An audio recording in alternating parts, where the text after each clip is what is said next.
Disclaimer: this is a fictional dramatization created for artistic, emotional, and educational storytelling purposes. All characters and events are entirely fictional and created using AI tools. No impersonation, misrepresentation, or harm is intended. The content contains scenes of danger involving child characters.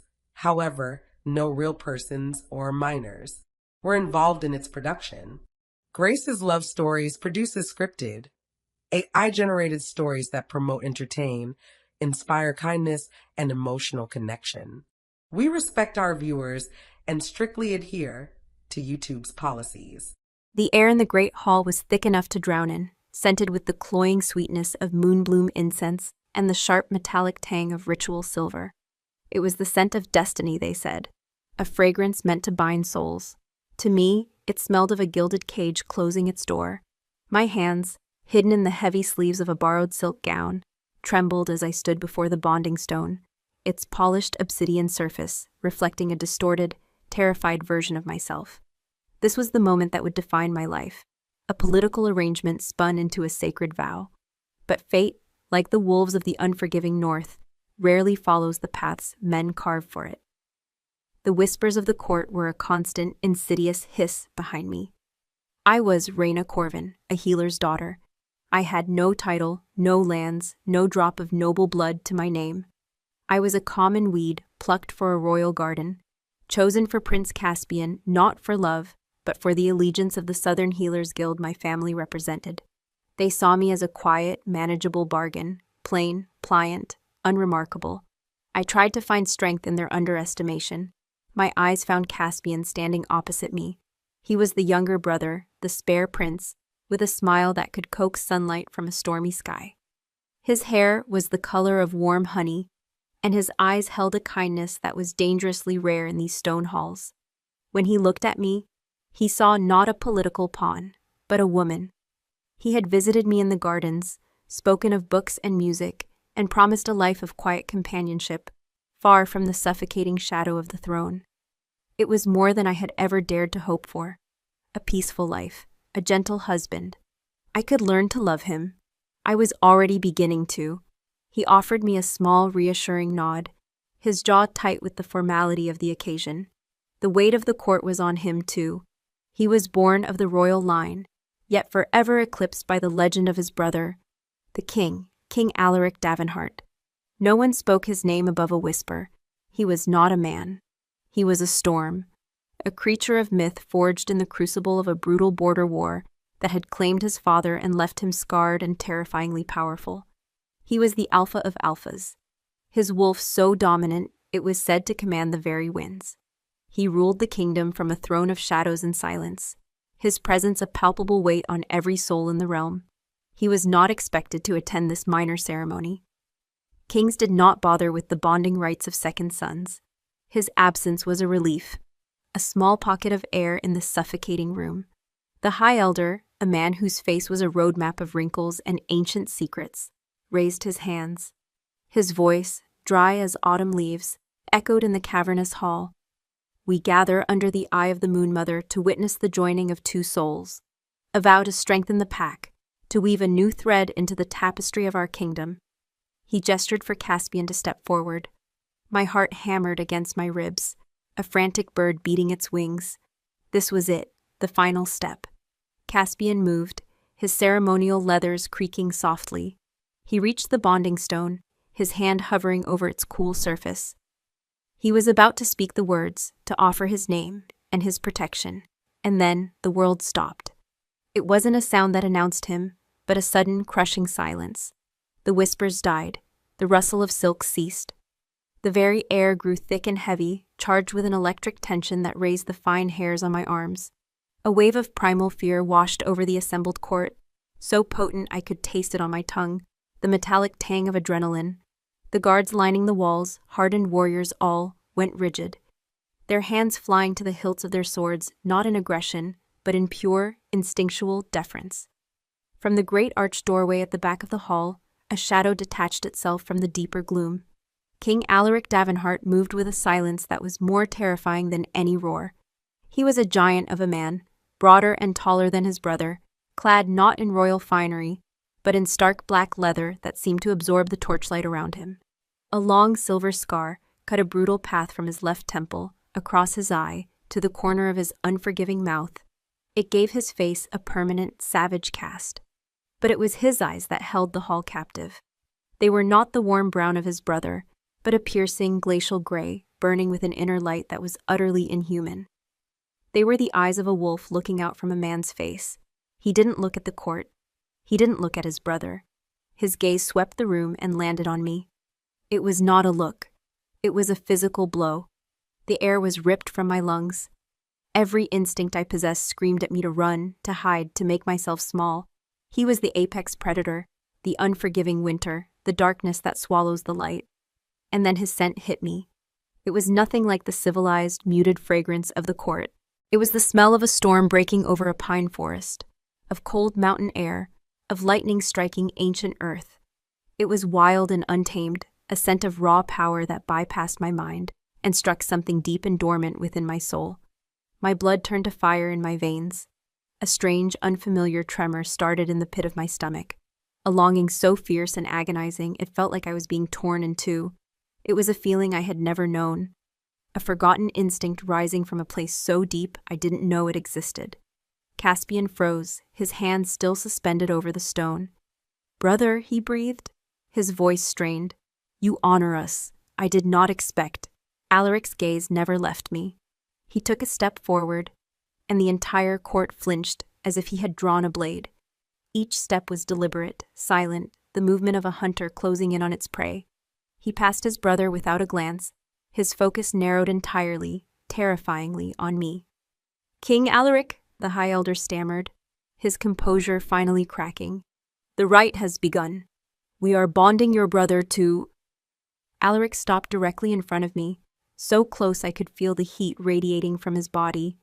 That devastating scent wrapped around me, sinking into my skin, marking me.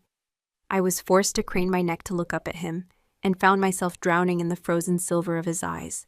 The wolf was there, right at the surface, looking at me with an intensity that stripped me bare, seeing every fear, every secret, every hidden corner of my soul. A low growl rumbled in his chest.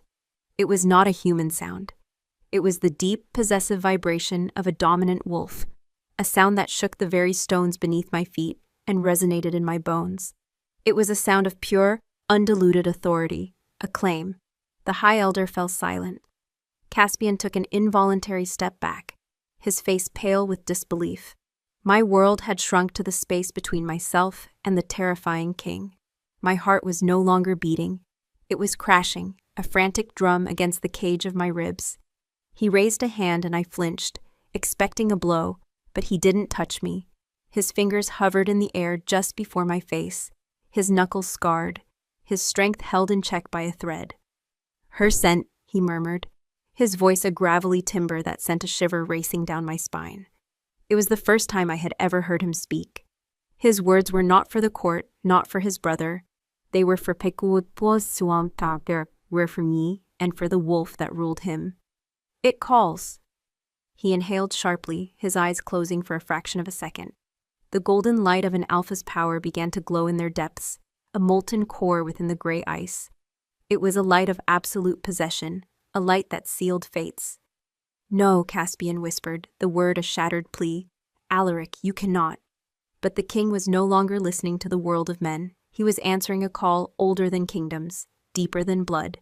His eyes snapped open, now blazing with feral golden fire. He looked at me, through me, and his wolf spoke through his mouth, the single word echoing with the power of 1,000 ancestors. A royal command that could not be defied. "Mine." The word struck the bonding stone like a bolt of lightning. A fissure of blinding white light cracked across the obsidian surface. The incense holders shattered. The torches flared, casting wild, dancing shadows across the hall. The bond, the sacred magic of the rite, flared to life, not for the gentle prince it was intended for, but for the savage king who had just claimed it. It shot from him to me, a searing, invisible chain that wrapped around my soul, branding me with an ownership so absolute it stole my name, my future, my very will. The hall erupted into chaos, gasps, cries of shock, the scrape of steel as guards drew weapons in confusion, but all I could see was the golden fire in the Alpha King's eyes. All I could feel was the burn of his claim on my soul. All I could smell was the pine and the storm that had become my entire world. The ritual was halted. The vow was broken. A war had just begun in the heart of the kingdom, and I was the spoils. He had not touched me, yet he had taken everything. The sound of the world rushing back in was a deafening roar, shouts of disbelief, the shriek of a noblewoman, the grating clang of armored guards shifting on the stone floor. The fractured bonding stone on its dais pulsed with a sick, residual light, a monument to the sacred rite that had just been desecrated. But through the chaos, an unnerving silence radiated from the king, a vortex of absolute authority that bent the noise around him. King Alaric still stood before me, the golden fire in his eyes slowly receding, leaving behind the cold, hard gray of a winter sky. He was the eye of the storm, and I was the wreckage at his feet. "Seize him," a voice cried out, one of the southern lords loyal to my family's guild. It was a foolish, suicidal command. Alaric didn't even turn his head. A growl, deeper and more menacing than the one that had claimed me, rumbled from his chest. It was a sound of pure, lethal warning. The lord choked on his own bravado and fell silent, the scrape of his boots on the stone the only evidence of his hasty retreat. The king's power was absolute. No one would challenge him, no one but his brother. "Alaric," Caspian's voice cut through the terrified hush, laced with a pain so profound it felt like a physical wound. He stepped forward, placing himself between the king and me, a futile, beautiful gesture of defiance. He was smaller than his brother, less imposing, but his stance held the unshakable certainty of a man defending his heart. "She is promised to me. The rights were for us. By the mother's name, you cannot do this." Alaric's gaze flickered to his brother, and for the first time, I saw not just a king, but a man. His expression was unreadable, carved from granite, but the muscle in his scarred jaw tightened. "The bond has chosen," he stated, his voice devoid of any emotion. It was not an excuse. It was an irrevocable fact. "It is done." "Chosen or been taken," Caspian shot back, his hand balling into a fist at his side. "You felt it and you took it. You have always taken what you wanted. The throne, our father's sword, and now this. Is there nothing you will leave for me?" A dangerous light sparked in Alaric's eyes. He took a half step, a predator's shift of weight. "Be careful, little brother. You speak of things you do not understand." He then dismissed Caspian as if he were nothing more than a mild annoyance. His attention returned to me, and the world narrowed once more. He reached out, and this time his fingers brushed the side of my neck, just below my ear. His touch was not rough, but it was possessive, a brand of heat that seared through my skin and into my soul. A jolt, sharp and electric, shot through me, a direct response from the bond now humming beneath my flesh. I gasped and stumbled back, but his presence was a wall I could not escape. "Iron wolves," he commanded, his voice ringing with authority. 2 guards, larger than any I had ever seen and clad in black steel, etched with snarling wolves, materialized from the shadows. Their loyalty was to the king alone. They were his personal guard, his enforcers, his shadow. "Escort her to the east wing, to my chambers. No one is to enter, no one." His eyes met Caspian's over my head. The finality in that command was a blade twisted in his brother's heart. No one. Caspian's face crumpled in despair. "Reyna," he pleaded, reaching for me, but the iron wolves were already flanking me, their sheer size a prison of muscle and steel. I couldn't speak. I couldn't look at him. To see his pain would break what little composure I had left. I was being stolen, ripped from the life I had almost held in my hands, and I was powerless to stop it. As the guards guided me away, their grip firm but not bruising on my arms, I felt the eyes of the entire court on my back. I was no longer Reyna Corvin, the healer's daughter. I was a symbol of the king's tyranny, the prize in a war between brothers, the woman whose soul had been claimed by the beast on the throne. They led me not through the public halls, but through a series of cold, echoing corridors reserved for the royal family. The tapestries here were not of hunts and feasts, but of battles and conquests. grim depictions of the Davenhart line's bloody history. The air grew colder, and the scent of pine and winter that clung to the king grew stronger, as if the very stones were steeped in his essence.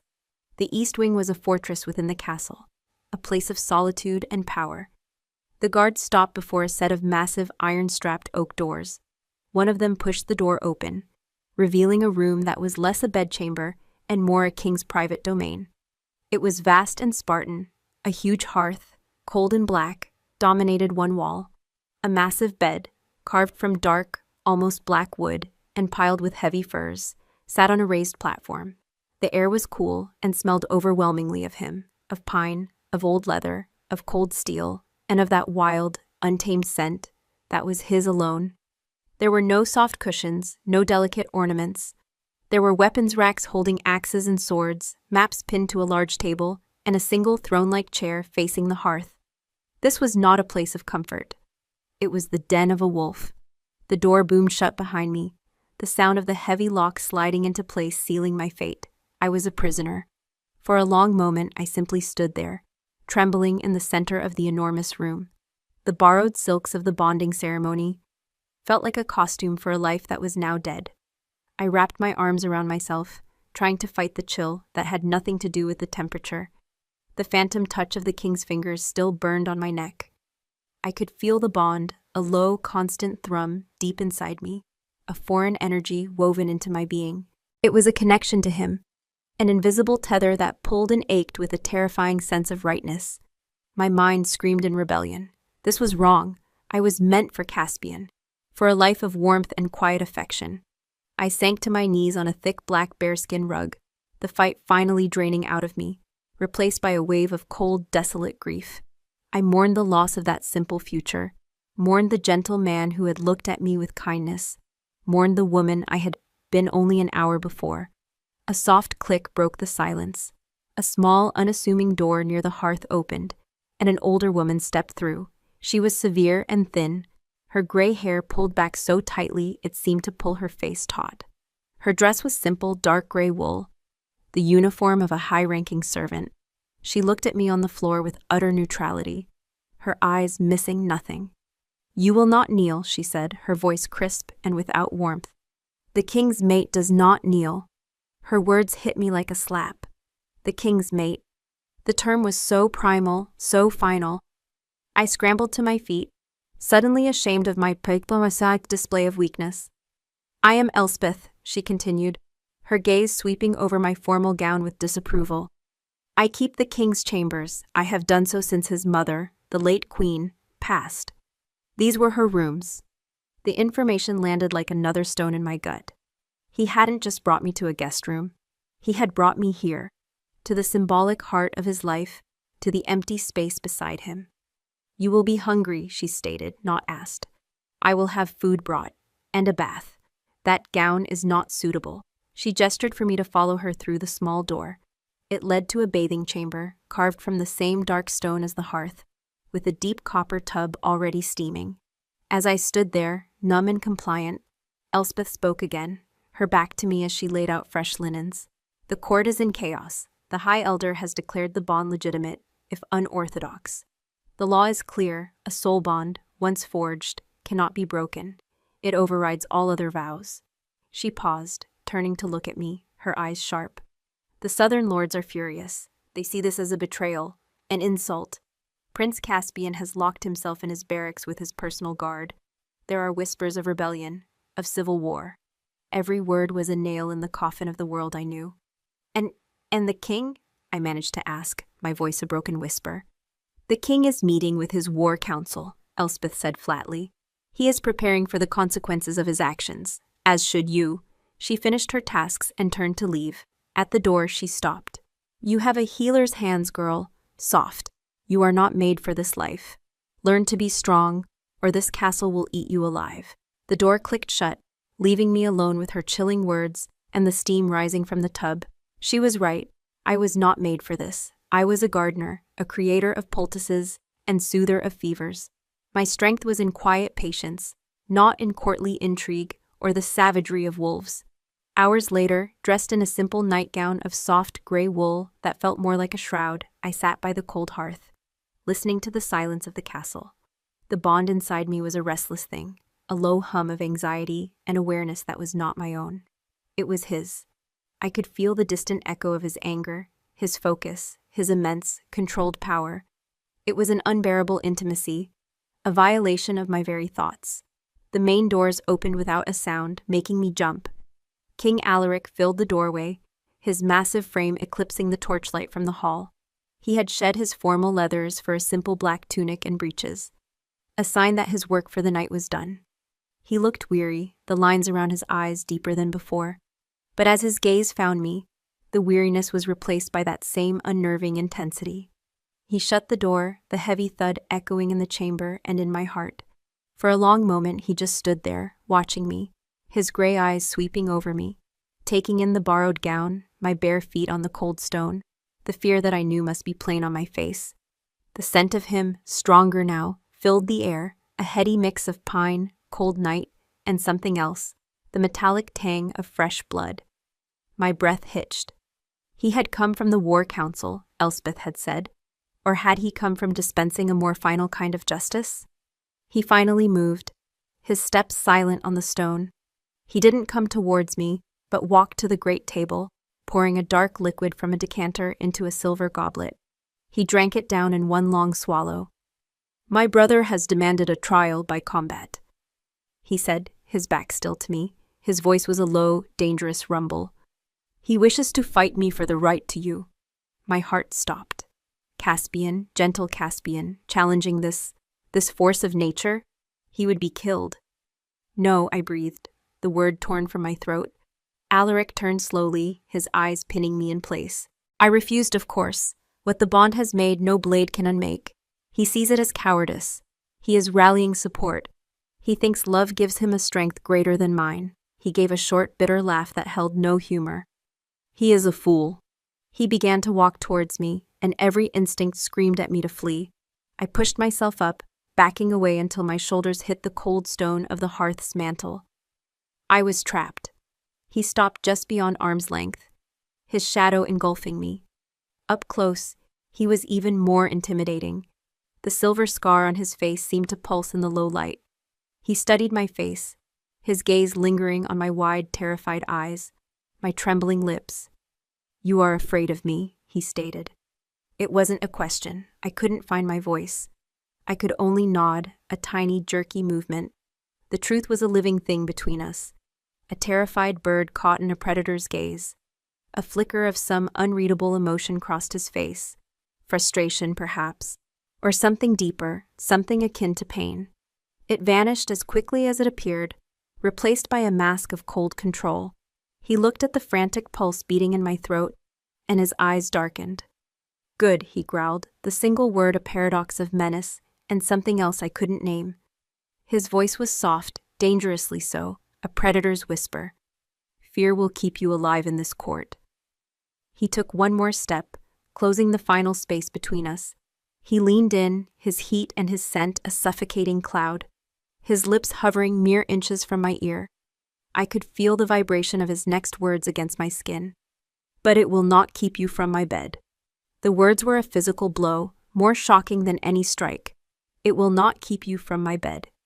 My terror, which had been a cold, numbing sea, flashed into a hot, searing spike.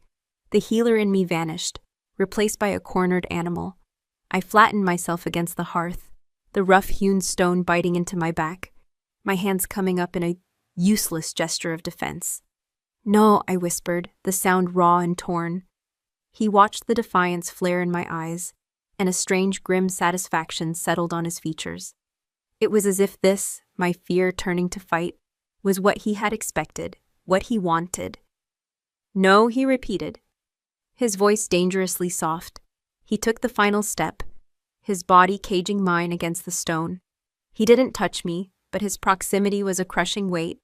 I could feel the heat of him, see the flecks of silver in his gray eyes, the way the scar tissue pulled at the corner of his mouth.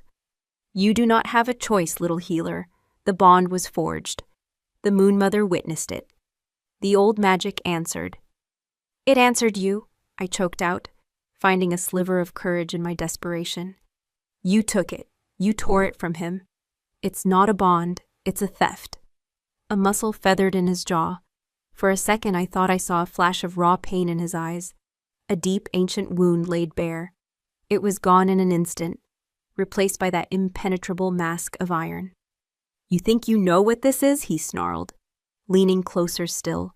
His breath was warm against my cheek, scented with wine and the cold night air. The bond between us flared, a sickening lurch in my stomach. It wasn't just my fear I felt, but a dizzying echo of his own towering rage, a fury so immense it threatened to consume us both.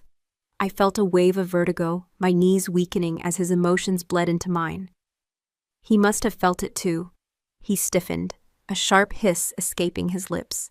He drew back abruptly, putting a precious foot of space between us. He looked down at his own hands, clenching them into fists, so tight the scarred knuckles went white. He was fighting something, not me, something inside himself. "The bond is not a prize," he growled, the words seeming to cost him a great deal. He stalked away from me, moving to the far side of the room, near the cold, unlit hearth. He braced his hands on the mantel, his back to me, his powerful shoulders rigid with tension. "It is a chain, and it binds both ways."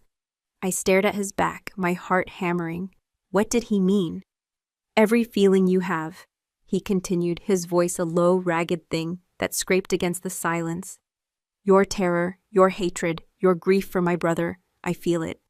It is a blade in my gut, a fire in my blood, a constant, unending torment."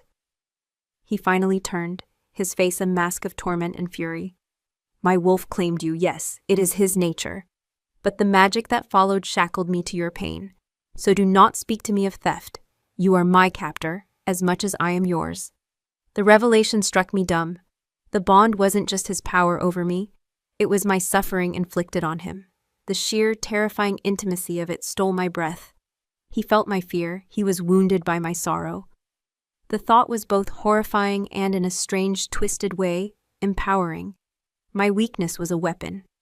"Then let me go," I pleaded, my voice trembling but clear. "If my presence pains you, send me away. Annul it."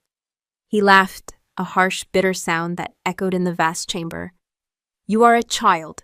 You speak of things you cannot comprehend. A soul bond cannot be annulled. It can only be severed by death. And if I send you away, the bond will weaken to a thread, an agonizing ache that will eventually drive my wolf mad. It will turn on the pack, on my brother, on this entire kingdom until it finds you or destroys itself." He prowled the room like a caged beast, his energy too large, too violent for the stone walls to contain. "You see, we are trapped. You, me, and this curse between us." He stopped before me again, his eyes burning with a desperate, feral light. "I do not want your fear. I do not want your hate. But my wolf demands your submission. It craves your scent on my furs, in this chamber. It wants to mark you, to possess you so completely that the scent of my brother is wiped from your memory." He took a ragged breath. "That is the war I fight every moment I am near you." And then I understood. His threat about his bed, it wasn't a promise of violation. It was a confession of his own internal battle. He was at war with the most primal part of himself, and I was the battlefield. He seemed to see the understanding dawn on my face. A flicker of something, shame, perhaps, or exhaustion, crossed his features. He turned away again, running a hand over his face, obscuring the scar. "Sleep," he commanded, his voice rough with fatigue. "No harm will come to you tonight. I give you my word." He strode to the massive fur-covered bed, but he did not get into it. Instead, he pulled one of the heavy bearskin pelts from its surface and carried it to the throne-like chair by the hearth. He settled his large frame into it, the fur draped over him like a cloak, and stared into the black, empty fireplace. An alpha king, the most powerful wolf in the known world, choosing to sleep in a chair in his own chambers, to protect me from himself. The gesture was so at odds with the monster I believed him to be that it left me reeling. Numbly, I retreated to the far side of the bed, climbing beneath the remaining furs. They were heavy and smelled of him, keen in winter and cold, clean air. It should have been terrifying, but instead it felt protective. I lay there, rigid, my back to him, listening to the sound of his slow, measured breathing in the darkness.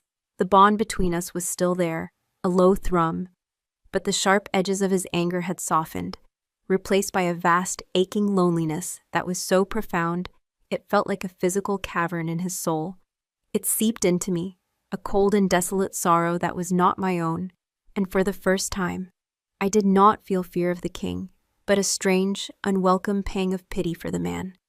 I must have drifted into an uneasy sleep, because the next thing I knew, the world was rent apart by a sound that did not belong in the deep, silent heart of the castle. The tolling of a single great alarm bell, a frantic, clanging rhythm that spoke of invasion, of attack.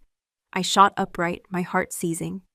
In the chair, Alaric was already on his feet, the bearskin pooled at his feet.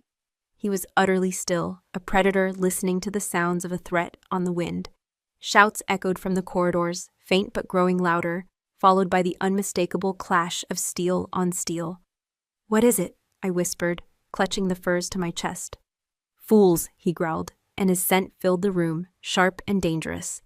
The smell of an alpha rising to meet a challenge. He actually did it. The main doors to the chamber burst open, not with a polite knock, but with the splintering crack of a battering ram. Two of Caspian's guards, their tunics bearing his sigil of the Silver Falcon, spilled into the room, swords raised. Their eyes were wide with a mix of fanaticism and terror. They never stood a chance. Alaric moved faster than I thought a man his size could. He was not a king anymore. He was a blur of lethal force. He disarmed the first with a brutal twist of his arm.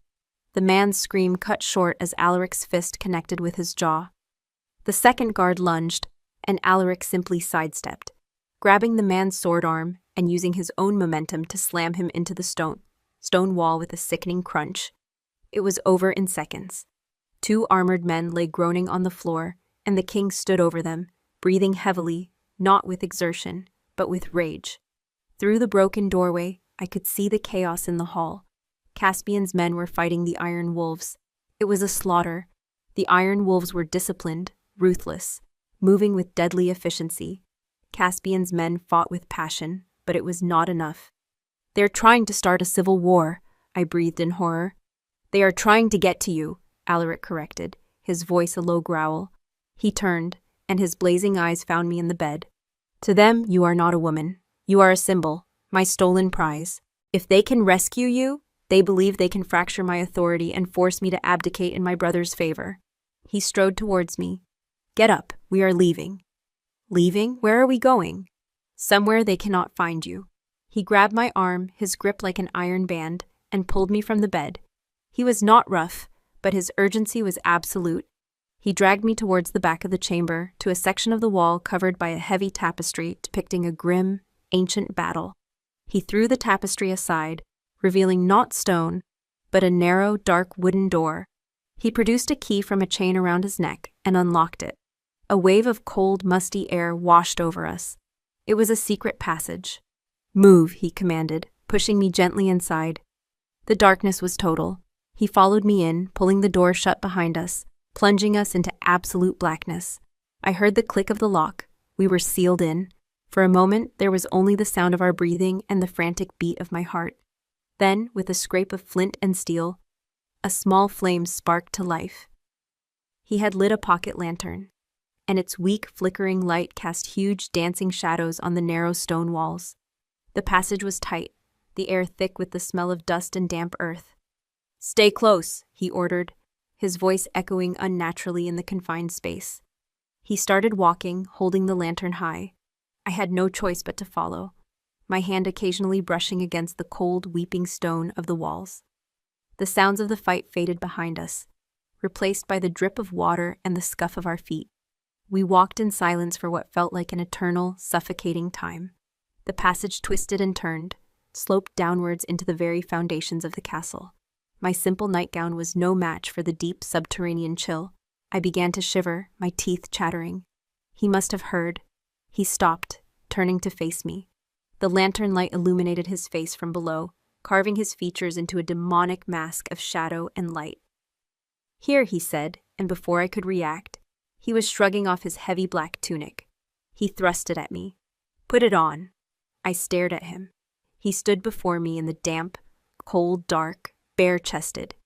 His torso was a landscape of muscle and scars. Old scars, faded and silver, crisscrossed his skin, but there was a newer one. A dark, angry gash along his ribs, sluggishly weeping blood. He'd been injured in the brief fight, and I hadn't even noticed. He hadn't even flinched. "You're hurt," I whispered, my healer's instinct overriding my fear. "It is nothing," he dismissed, his tone sharp with impatience. "Put on the tunic before you freeze." Ignoring his command, I reached out. My fingers trembling, brushed against the edges of the wound. He flinched violently at my touch, a sharp intake of breath, his whole body going rigid. The bond between us surged, but this time it was different. It wasn't his anger or my fear. It was a jolt of pure, undiluted shock. His shock. "Don't," he rasped. His voice strained, but I couldn't stop myself. He was bleeding. He was protecting me while he was bleeding. I tore a long strip from the hem of my nightgown. "Hold still," I murmured, the command automatic, the healer taking over. I gently dabbed at the blood, cleaning the edges of the cut as best I could in the dim light. He stood like a statue of granite, his breathing harsh, watching me with an expression of utter disbelief. I wrapped the strip of cloth around his torso, my fingers brushing his skin. It was warm, alive. Under my touch, I felt a deep, low vibration begin in his chest. It wasn't a growl of anger.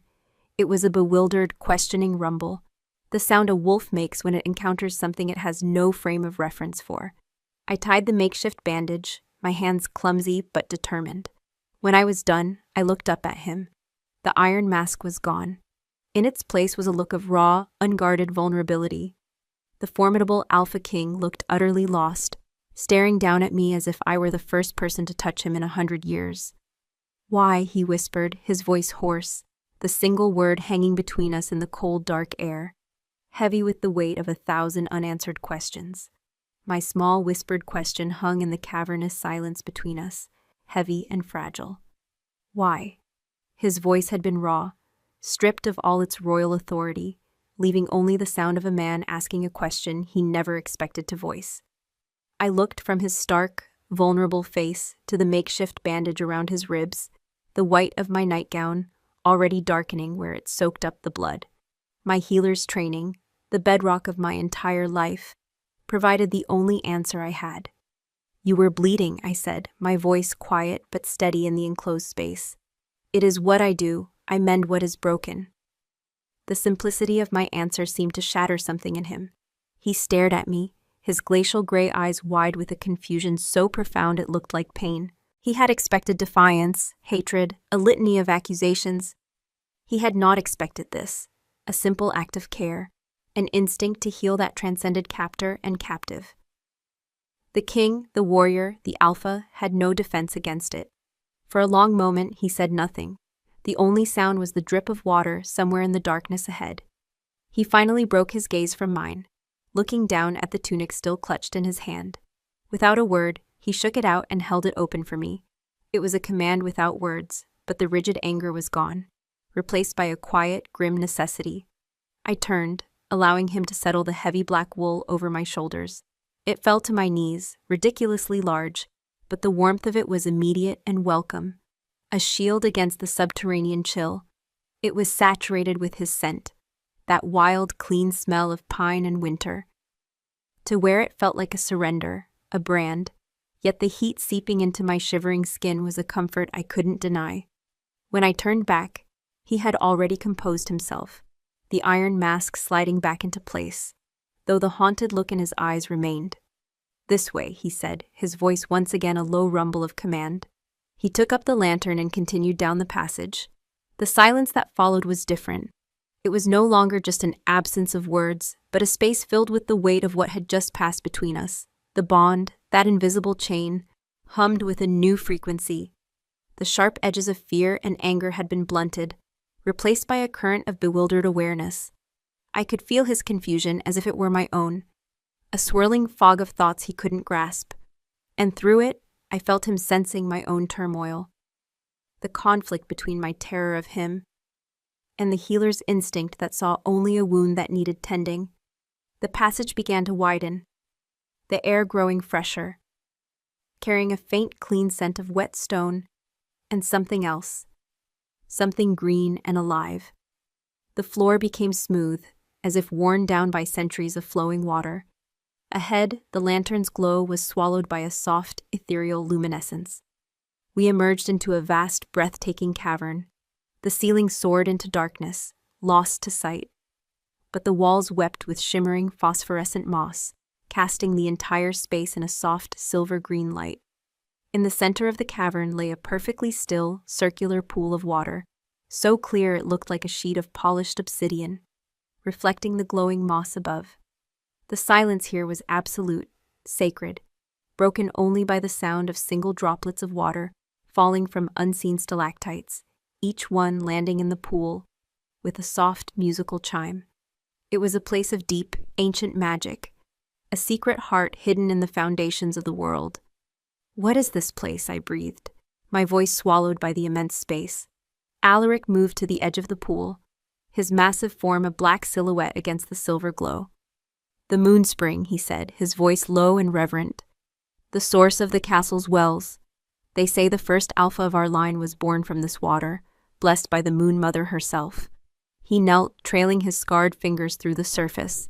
The water did not ripple so much as cling to his skin like liquid moonlight. "It is a place of beginning and of ending." He looked at me over his shoulder, his eyes reflecting the cavern's ethereal light, making them seem like chips of polished silver. "No one has been here for 100 years. The entrance was sealed after the Red Rebellion. Only the king knows the way." He was sharing a secret, a piece of his kingdom's soul. He was showing me that he trusted me not to betray this place, or perhaps that he knew the bond made it impossible for me to. I walked slowly to the other side of the pool, keeping the water between us, and sat on a smooth, moss-covered stone. The tunic he'd given me was a heavy weight, a cloak of his power that I was beginning to realize was also a cloak of his solitude. "Why bring me here?" I asked, my voice barely a whisper. He rose and walked around the pool, his steps measured, deliberate. He did not stop until he was standing before me, looking down. The sheer scale of him was still intimidating, but the frantic, panicked edge of my fear had subsided, replaced by a tense, wary curiosity. "Because up there," he gestured vaguely toward the direction we had come, "is a world of lies, of politics and betrayal. My brother uses the word love as a weapon, and the lords use loyalty as a mask for their greed." He crouched before me, bringing us to eye level.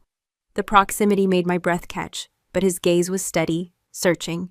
"Down here there are no lies. There is only the stone, the water, and the bond. And I need you to understand what the bond is." He reached out, not to touch me, but gesturing to the space between our chests.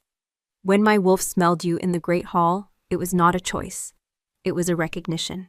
An instinct older than this castle, older than my family's crown." His voice grew rougher, thick with an emotion I couldn't name. "My wolf is damaged. It was forged in the fires of the Northern War. I watched my father die. I took the alpha power from him on a battlefield that smelled of blood and burning pine. It made my wolf strong, but it left it with nothing but rage and duty. It knows only how to protect the pack, how to kill its enemies, how to be king." He finally looked away, his gaze fixed on the still, dark water of the pool. "It has been alone for a very long time. And then it smelled you. It didn't smell a healer's daughter or my brother's intended. It smelled its other half, the missing part of its soul. It smelled peace." The confession hung in the glowing silence, raw and agonizing. The monster on the throne, the savage Alpha King, had a soul so wounded that my simple, unremarkable presence felt like peace. The weight of his loneliness, which I had felt through the bond, crashed over me with the force of a physical wave. It was vast, ancient, an ocean of sorrow. "And so it claimed you," he finished, his voice a ragged whisper. "With all the violence and desperation of a starving animal, it did not know any other way." I stared at him, at the brutal scar bisecting his face, at the pain etched so deeply into his features that it seemed a part of his bones. I saw the lonely boy who had become a king on a battlefield. I saw the man shackled to a power he never asked for. And the last vestiges of my hatred for him withered and died, replaced by a terrible, aching empathy. He seemed to see the shift in my eyes. He looked away, as if ashamed of his own vulnerability. He rose and walked a few paces away, presenting his back to me once more. "The men who attacked my chambers will be dealt with," he said, his tone shifting back towards the cold command of a king. "But my brother, Caspian, is another matter. He has committed treason. The law demands his life." Ice flooded my veins. "You would kill your own brother?" He turned, and the anguish on his face was terrible to behold. "I am his king before I am his brother. If I show weakness now, if I spare him, every ambitious lord in the kingdom will see it as an invitation to challenge the throne. It would mean a civil war that would tear the realm apart and kill thousands." He took a deep, shuddering breath. "I would be trading his life for theirs. It is a choice I cannot make." "So you will kill him for me?" The words were a bitter accusation, tasting like ash in my mouth. "For a bond you forced?" "I will kill him for the good of the kingdom," he roared, and the sound echoed off the cavern walls, a wave of pure alpha power that made the water in the pool tremble. He was instantly remorseful, the anger draining from his face, leaving him looking hollowed out. "No," he said, his voice dropping to a strained whisper. "No, I do not know what I will do. I came down here to escape that choice." A profound weariness seemed to settle over him. He walked to a shadowed alcove I hadn't noticed, pulling out a pile of dry, folded furs, a hidden cache. He laid them out, stone floor, a good distance from me. "You are cold," he stated. "Rest, we are safe here for now." He intended to sleep there, to give me the entire space, but the cavern, for all its beauty, was cold, and the chill was seeping back into my bones. My shivering started again, a fine tremor I couldn't control. He saw it. His jaw tightened. The war inside him was visible on his face. The king, the man, and the wolf, all fighting for control. With a low growl of frustration that seemed directed at himself, he strode over to me. He knelt, scooped me up into his arms as if I weighed nothing, and carried me to the bed of furs. He laid me down gently, then settled beside me on top of the pelts, careful to keep a sliver of distance between us. But the cold was relentless. He cursed under his breath, a soft, guttural sound. "This is not for my sake," he growled, as if trying to convince himself. He shifted, pulling me against his side, his arm coming around me to draw me into the curve of his body. He wrapped the top fur over both of us. The heat from his body was immense, a living furnace against my back, the solid wall of his chest, the iron strength of his arm around me. It was terrifying, and it was the safest I had ever felt in my life. The bond between us flared, no longer a painful intrusion, but a deep, resonant hum of pure contentment. His contentment. My shivering subsided, replaced by a warmth that spread through my veins like fine wine. I lay there, rigid in his embrace, my mind screaming at the insanity of it all. I was lying in the arms of the man who had stolen my life, the king who was debating whether to execute the man I was supposed to marry. And all I could feel was the steady, powerful beat of his heart against my back, and the overwhelming sense of a broken soul finding a moment's peace. He thought I had fallen asleep. His breathing was deep and even, but I knew he was awake. I felt him relax, muscle by muscle, the immense tension he carried seeming to melt away in the quiet dark. His arm tightened around me, a purely unconscious, possessive gesture. He shifted his head, his face burying into my hair. He inhaled deeply, a long, slow breath. "Mine," he whispered, so softly it was not a word, but a sigh.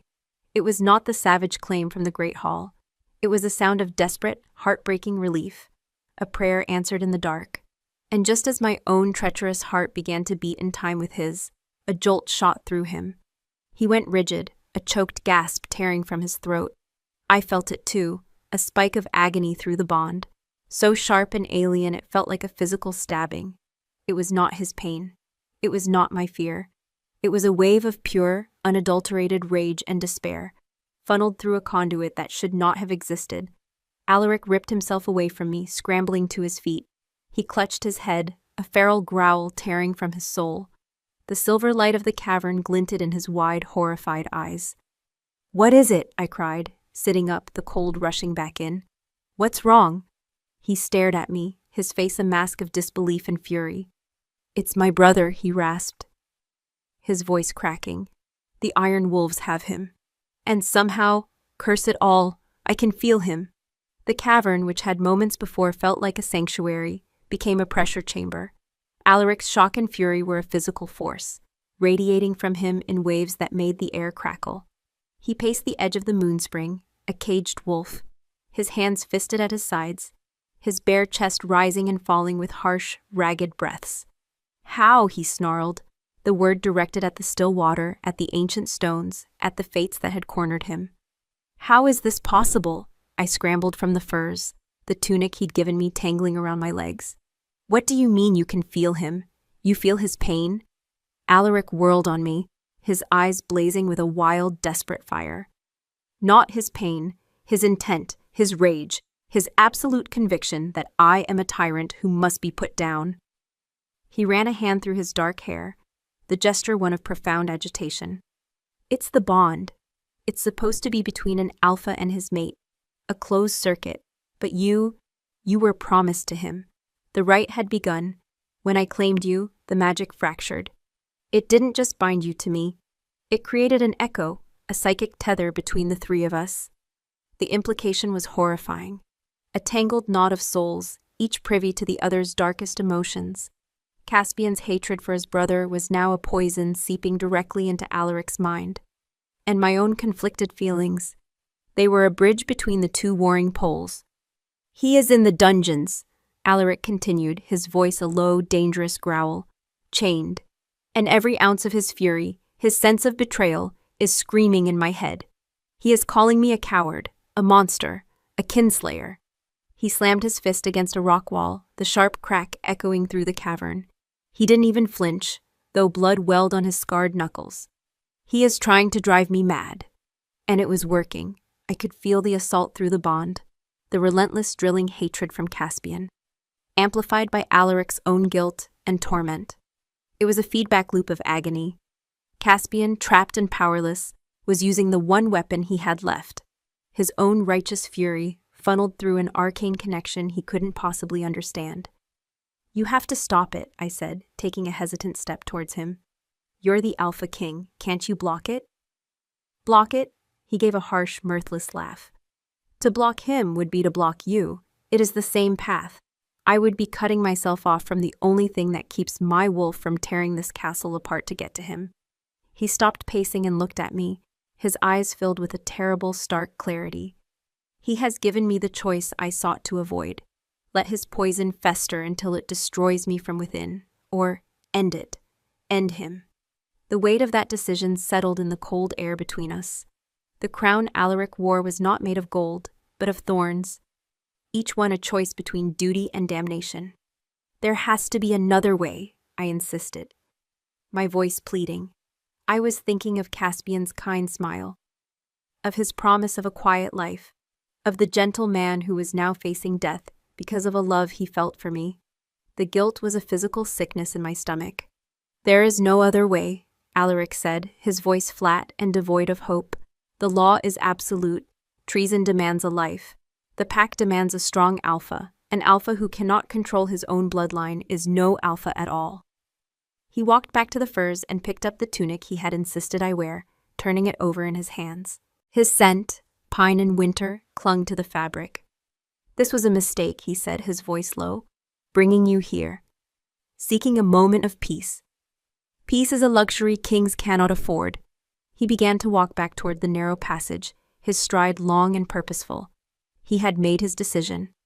"Wait!" I cried, running to catch up, my bare feet slapping against the cold, damp stone. "What are you going to do?" He stopped at the mouth of the tunnel but did not turn. "I am going to be a king," he said, and the finality in his voice was like a death knell. He was going to execute his brother. A wave of nausea and despair washed over me. I couldn't let that happen. Caspian's only crime was loving me. His blood would be on my hands. "Take me with you," I said, the words tumbling out before I could think. He turned slowly, his face an unreadable mask of granite. "This is not a spectacle for you to witness." "No," I agreed, my voice shaking but firm. "It's a sentence I must hear. I am the cause of all this. I will not hide in a cave while a man dies for my sake. If you are to be his executioner, then I will be his witness." It was a challenge, a foolish and emotional one, but it struck a chord in him. He studied me for a long moment, the conflict churning in his gray eyes. Perhaps he saw it as a penance for myself, or perhaps my presence was a torment he felt he deserved. "So be it," he growled. "But do not think your tears will sway me." The journey back up through the secret passages was an ordeal of suffocating silence and dread. Every step took us closer to an unthinkable conclusion. The psychic noise from Caspian grew louder, a constant thrum of hateful accusation that beat against my skull. Through Alaric, I could feel it all, a relentless battering against his iron control. He walked ahead of me, a stoic silhouette, but I could feel the tremors of the war raging within him. We emerged not into his chambers, but into a small, dusty antechamber behind the castle's main guardroom. The sounds of the fortress were muted here, the distant clang of a smith's hammer, the murmur of voices. Alaric pushed open the heavy oak door, and we stepped into the torchlit reality of the castle. 2 of his iron wolves stood guard. They snapped to attention, their eyes widening in surprise at my appearance. Dressed in the king's own tunic, but their discipline was absolute. They said nothing, their gazes fixed forward. "The prince," Alaric commanded.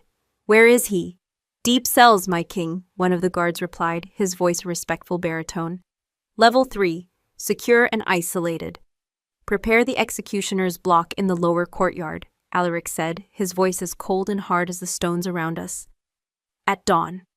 The guard's face remained impassive, but his eyes flickered with shock. He nodded once. "By your command." My blood ran cold. Dawn.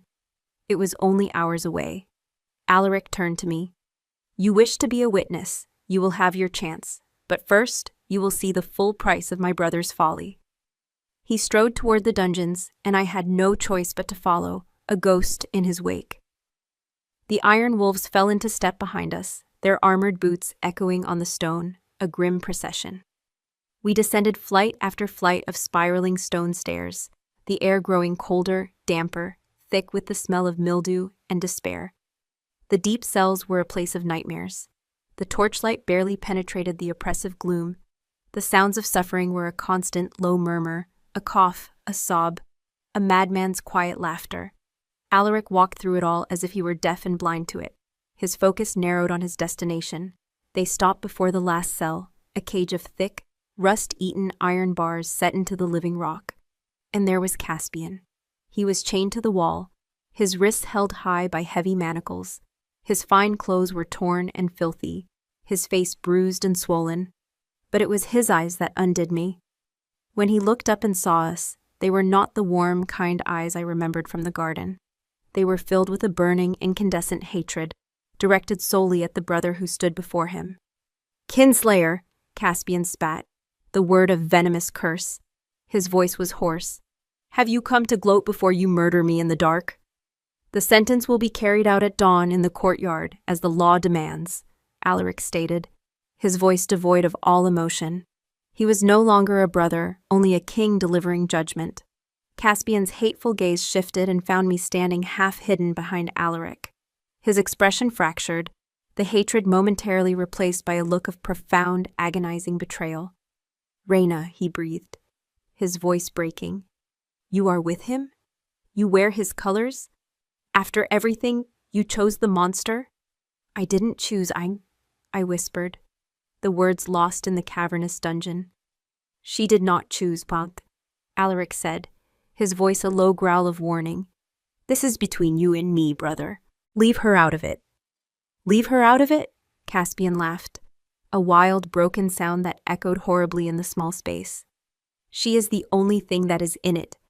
I did this for her. I would have torn down this whole cursed kingdom for her. And you stand there with her wearing your tunic like a prize, like a spoil of war." He strained against his chains, his whole body trembling with futile rage. "Tell me, monster, did you force her? Does she cry for me when you take her to your bed?"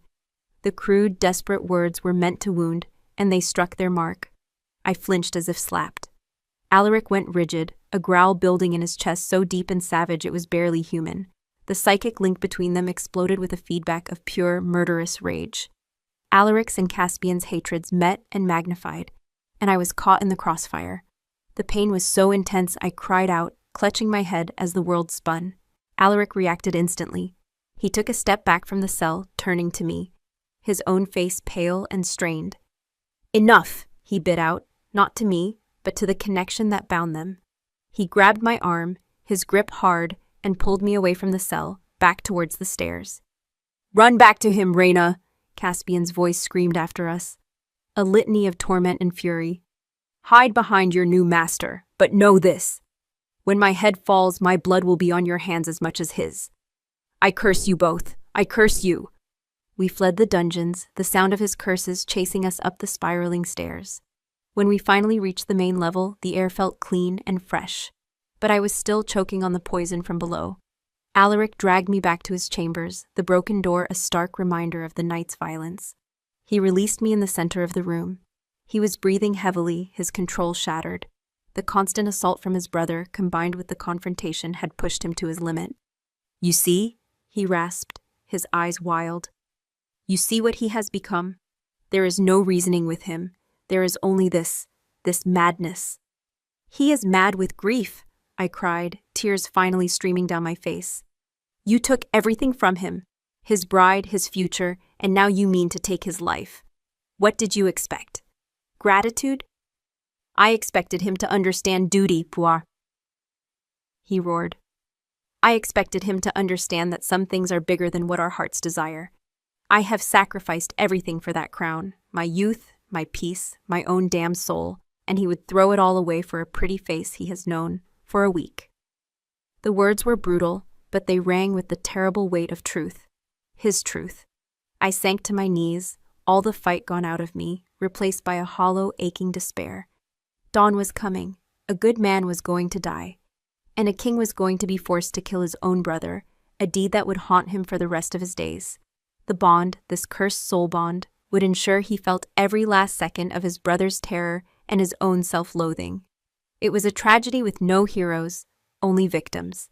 Alaric stood over me, his chest heaving, the war inside him reaching its bloody climax. I looked up at him, my vision blurred by tears. "Please," I begged, the word a shattered remnant of hope. "Don't do it. There has to be a punishment other than death. Exile him, strip him of his title. Anything but this. Don't make yourself a kinslayer for me." He stared down at me, his face a mask of pure agony. My plea, my grief, was a torment to him, another blade twisting in his gut. I saw the moment his will broke. Not the king's will, the man's, the brother's. With a choked cry, he turned and swept a silver decanter from a nearby table, sending it crashing against the stone wall, where it shattered, spattering the wall with dark red wine like blood. "Damn you," he whispered, his voice cracking. "Damn you for making me feel." He stalked to the far window, staring out at the first, pale hint of gray that was beginning to lighten the eastern sky. Dawn was coming. He stood there for a long, silent moment. His shoulders bowed under an invisible weight. When he finally spoke, his voice was a hollow echo of his usual command. "There is one other way," he said, not looking at me. "An archaic law. A trial of a different kind. It is a choice that may save his life." He finally turned, and the look in his eyes was so bleak it stole my breath. "But it will likely cost me my own." His words hung in the air, a sliver of impossible hope in the suffocating despair. "It will likely cost me my own." I rose from my knees, my own sorrow forgotten in the face of the stark, bleak resignation in his eyes. "What is it? What law?" He didn't answer immediately. He walked to the broken door of his chamber and stared out into the hallway, where the first true rays of dawn were beginning to slice through the gloom. The castle was stirring, the scent of baking bread and wood smoke faintly perfuming the air. A new day was beginning, one that was meant to be stained with a prince's blood. "There is an old magic," he said, his back still to me, his voice low and strained. "Older than the laws of men, older even than the Davenhart line. It is a trial not of guilt, but of authority, the right of dominance."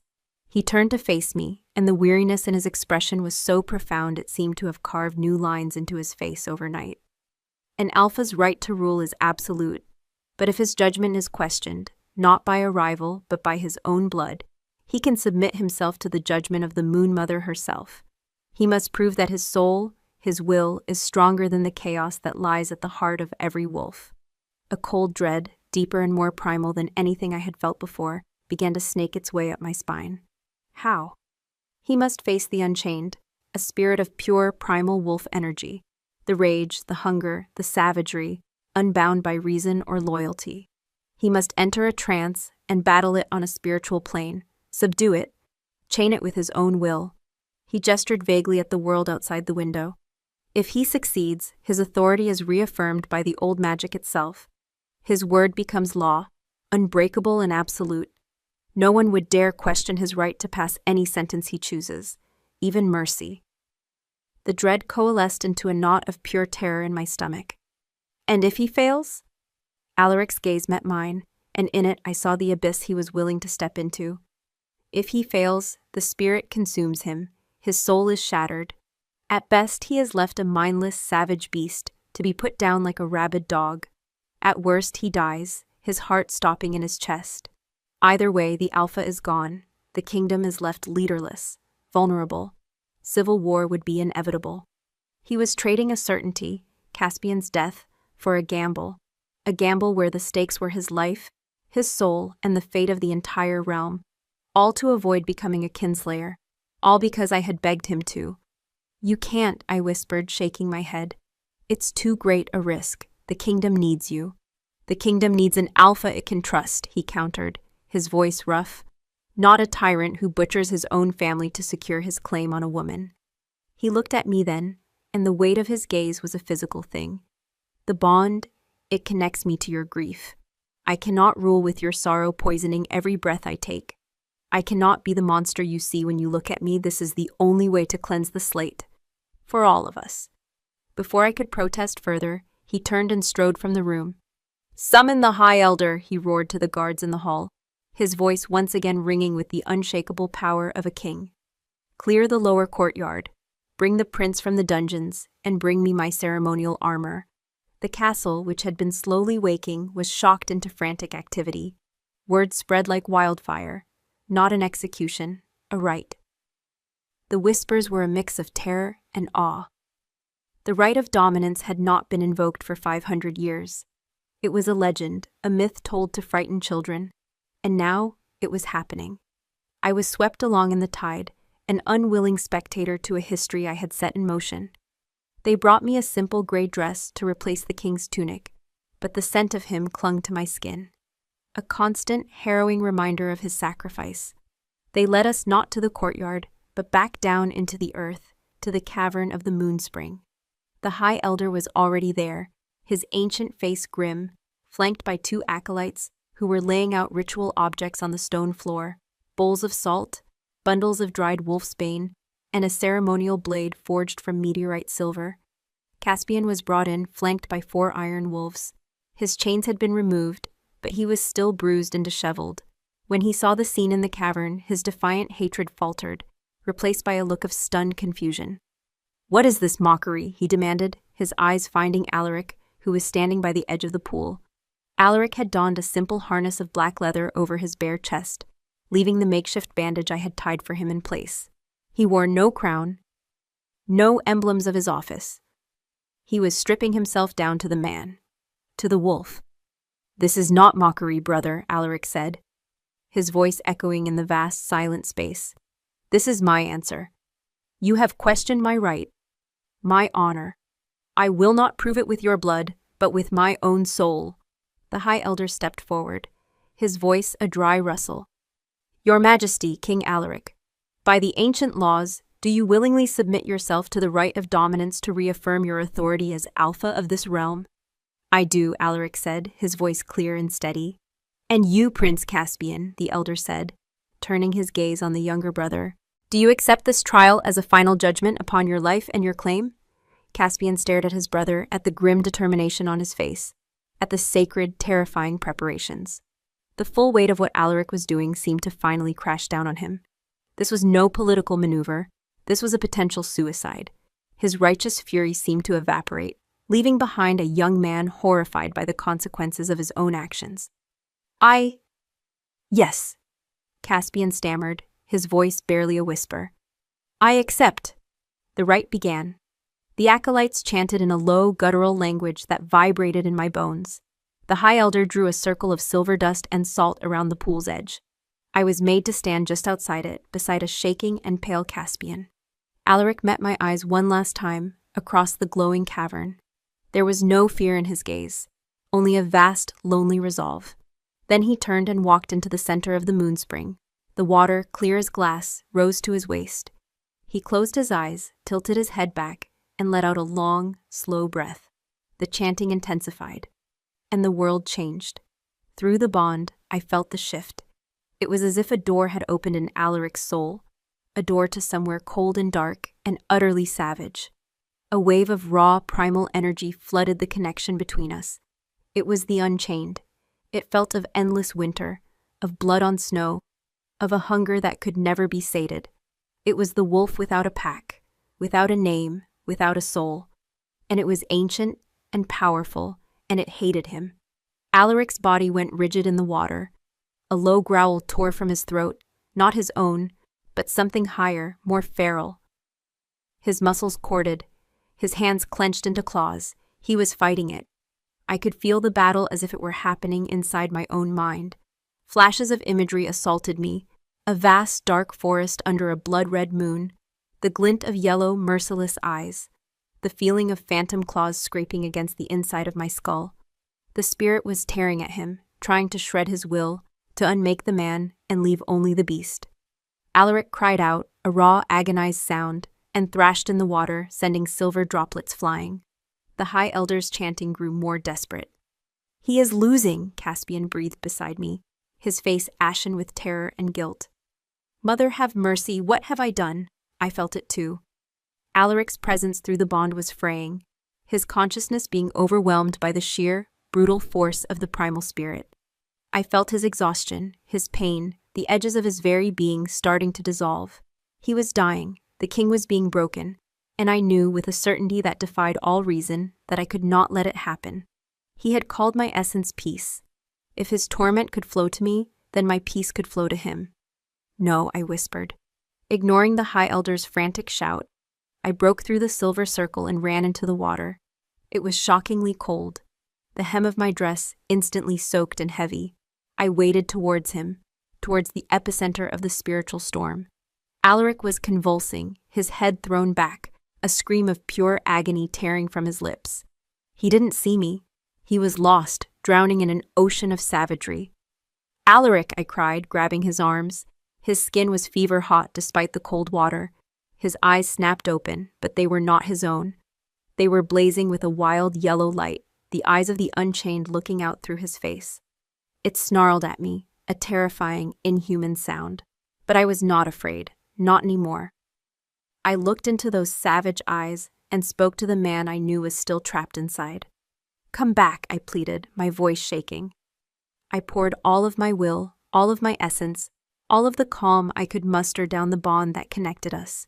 I thought of the garden, of the quiet strength of growing things, of the feeling of his warmth beside me in the darkness. I offered it to him, an anchor in the raging storm. I am here. You are not alone. I reached up and pressed my hand to his scarred cheek. My touch was the lightning strike that broke the spell. The yellow light in his eyes flickered. He gasped, a huge shuddering intake of breath, and for a second, I saw him again, Alaric. He looked at me, his eyes filled with a dawning recognition and a desperate gratitude. The spirit roared in defiance inside him, but he now had a foothold. He had an anchor, with a final world-shaking roar that was entirely his own. The roar of a true alpha, of a king claiming his throne, not by birthright, but by sheer force of will. He threw his head back. The savage energy that had been flooding the cavern recoiled, as if struck by a physical blow. The water of the moonspring went still. The oppressive, chaotic presence vanished. Silence. Alaric swayed on his feet, the light in his eyes fading back to their normal, piercing gray. He was exhausted, his body trembling, but he was whole. He was himself. He had won. He collapsed forward, and I caught him, his immense weight nearly driving me under the water. He was heavy, solid, real. His arms came around me, holding on with a desperate strength, his face buried in the crook of my neck. I could feel the frantic, relieved beating of his heart against my own. The High Elder slowly lowered his hands, his face a mask of awe. "It is done," he breathed.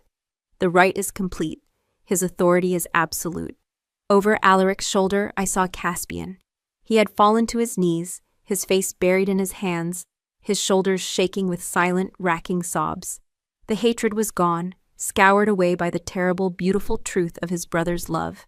Alaric finally stirred, pushing himself upright, though he kept one arm firmly around my waist, keeping me anchored to his side. He turned, his body shielding mine, and faced his brother. His voice was quiet, stripped of anger, heavy with the toll of the battle he had just won. "Prince Caspian Davenhart," he said, and the authority in his voice was now woven with the fabric of ancient magic.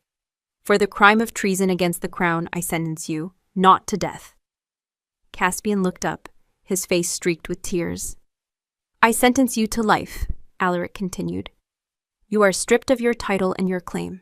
You will be exiled to the Southern Isles, to serve the Healers' Guild there, to learn the value of mending what is broken. You will leave on the morning tide. That is my judgment. That is the law." It was a sentence of unimaginable mercy, a sentence of hope. Having delivered his judgment, Alaric's attention turned fully to me. He looked down at me, still held firmly at his side in the sacred waters of the moonspring. The water dripped from his hair, tracing the line of his scar. The look in his eyes held none of the torment, none of the loneliness. It was clear and deep, and filled with a raw, possessive wonder that made my heart stop. He had claimed me before with a word of power. He had held me in the dark and whispered his need. But this was different. This was a king, reborn in magic and sacrifice. Looking at the woman who had anchored his soul, he lifted a hand, his fingers gently tracing the line of my jaw, his touch sending a tremor through my entire body. "Reina," he said, and the way he spoke my name held the weight of a vow, the heat of a brand, and the promise of a new dawn. The first snows of the following winter fell like a blessing, blanketing the castle and its grounds in a profound, hushing silence. From the tall, arched window of the royal solar, I watched the flakes drift past the glass, each one a unique and fragile star. A year ago, this view would have been from a prison. Today, it was from a home. The room was warm, a great fire crackling in the hearth, chasing away the chill and filling the air with the scent of pine and burning oak. It was a scent I no longer associated with fear, but with safety, with him. My fingers, tracing the frost patterns on the cold pane, were steady. The trembling girl who had stood before the bonding stone was a ghost, a memory from another lifetime. In her place was a woman who had walked through fire and found her own strength in the ashes. A healer who had learned that some wounds were not of the flesh. A queen. A soft click of the door announced his arrival, though I had felt his approach moments before. A warm, familiar presence moving through the stone halls, a quiet hum along the bond that now connected us.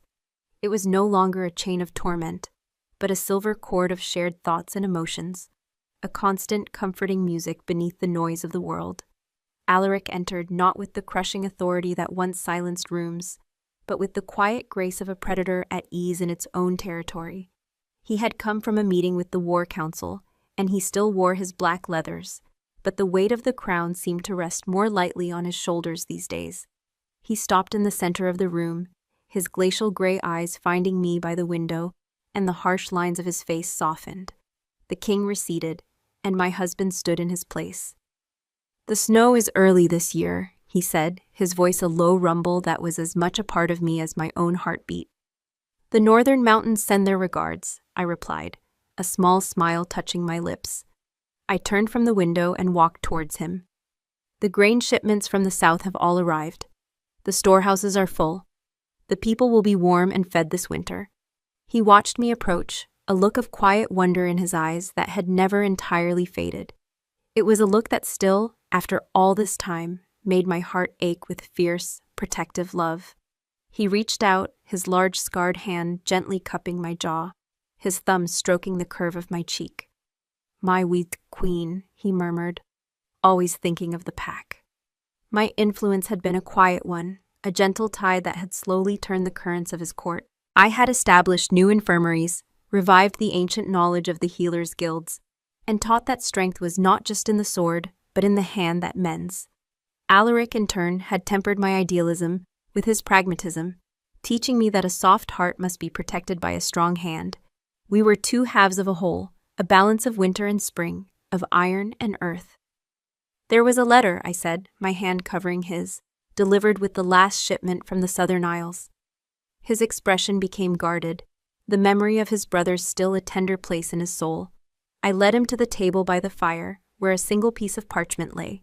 He picked it up, his gaze scanning the familiar, elegant script. It was the third letter Caspian had sent in the year of his exile. The first had been stiff and formal, the second full of a reluctant, burgeoning understanding. This one was different. I watched Alaric's face as he read. I saw the tension in his jaw ease, the hard line of his mouth soften. When he was finished, he let out a long, slow breath and handed the letter to me. "Brother," it began, "the storms here are relentless, but the people are resilient. I have learned more about setting a bone and stitching a wound in a month than I ever learned of statecraft in a decade. It is humbling work. It is good work. The guildmaster is a stern old woman who says I have the hands of a prince, and she does not mean it as a compliment. But she is teaching me. I delivered my first child last week, a healthy boy. His parents, simple fisherfolk, thanked me with tears in their eyes. They did not care that I was once a prince. They only cared that I had helped them. For the first time in my life, I feel I have a purpose that is truly my own, not one I was born to. I have heard news of the kingdom. They say the harvests are strong and the people content. They say the Alpha King rules with a firm hand and a just heart. They say his queen has the gift of healing. I am glad. You are what the kingdom needed. I see that now. I was a fool, blinded by pride and a love that was never meant to be mine. Fate chose its path, and I tried to stand against the tide. I am sorry, Alaric, for everything. Tell Reyna. Tell her I hope she has found the peace she deserves. I believe I am beginning to find my own. Caspian. Tears welled in my eyes as I finished reading. The wound between the brothers, which had nearly torn the kingdom apart, was finally beginning to heal. Alaric took the letter from my trembling fingers and placed it gently in the fire. We watched the parchment curl and blacken, the words turning to ash and smoke, releasing the last ghosts of the past into the winter air. "He is where he was meant to be," Alaric said, his voice thick with an emotion he rarely showed. "As are we," I whispered. He pulled me into his arms, holding me tightly against his chest. I rested my head against the solid wall of his muscle, listening to the steady rhythm of his heart. The brutal scar on his face was just a part of him now, a map of the man who had survived, who had fought a war inside himself and won. He was no longer just the feared Alpha King. He was my king, my protector, my Alaric. He tilted my chin up, his gray eyes searching mine. "Do you ever regret it?" he asked, his voice a low, vulnerable whisper he saved only for me in the quiet moments when the crown was set aside. "The life you might have had with him, the garden, the quiet?" I thought of the gentle prince and the simple life he had offered. It had been a beautiful dream, but it was not my reality. My reality was this magnificent, complicated, and wounded man whose soul was now intertwined with my own. It was a life of storms and battles, of duty and sacrifice, but it was a life of profound, earth-shattering love. "My place was never in a quiet garden," I said, my voice clear and certain. I reached up and gently traced the silver line of his scar. It was here, mending a king who carried the wounds of a whole kingdom. A shudder went through him, a release of the last, deepest tension he had carried. He leaned down and his lips met mine. The kiss was not the desperate, possessive claiming of a beast, but the deep, knowing kiss of a man who had found his harbor. It spoke of gratitude, of reverence, of a love forged in chaos and tempered into something unbreakable. He lifted me into his arms and carried me to the great fur-covered bed, which had once been the site of my terror and was now our sanctuary. He laid me down, his body covering mine, a welcome, protective weight. The fire cast a warm, flickering glow over us, the snow falling softly outside the window, blanketing the world in white. He looked down at me, the alpha, the king, the man, all the parts of him finally at peace, finally whole. And in the depths of his winter-gray eyes, I saw my own reflection. I was not a prisoner. I was not a prize. I was the keeper of his heart, the anchor for his soul. Mine, he whispered against my lips. The word was not a claim of ownership anymore. It was an echo of a vow, spoken in the dark and now brought into the light. It was a promise. It was forever.